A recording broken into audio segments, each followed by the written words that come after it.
So I'm surrender. Jingo matopinda mato. Sentimentana. Batano say. Sitting in pondo sikati. Jikati 250 sikati.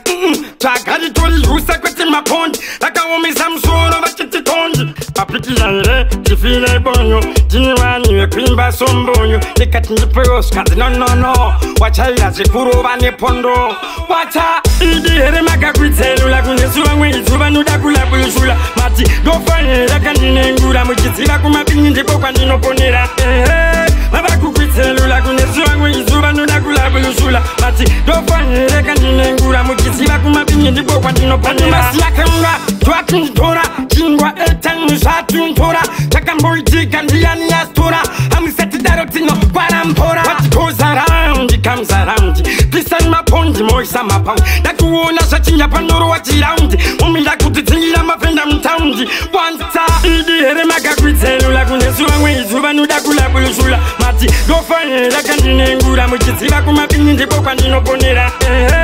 Mabakukwitelu lakunesuwa mwezuwa nudakula bulishula. Mati dofanye lakandine ngura mujitila kumapinyi ndipo kwa ninoponera. Sitangine pondo sikati Jikati 250 sikati Chakari toli husa kweti mapondi Laka wome samsoro vachiti tondi Apiti jaire Tifile bonyo Jiniwani we kwimba sombonyo Likati njipeos kati no Wachaya zikuru vane pondo Wacha Idi here makakwitelu lakunesuwa mwezuwa nudakula bulishula. Mati dofanye lakandine ngura mujitila kumapinyi ndipo kwa ninoponera.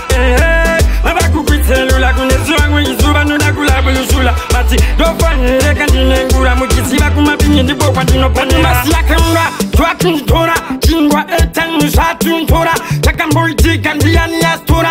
Amiseti darotino kwa rampora. What goes around it comes around. Listen mapondi moisa mapound. Nakuona shachinya panoro wachiround. Umila kutitingira mapenda mtaundi. Wanta idi here makakwitelu lakunesuwa mwezuwa nudakula bulishula. Mati dofanye lakandine ngura mujitila kumapinyi ndipo kwa ninoponera.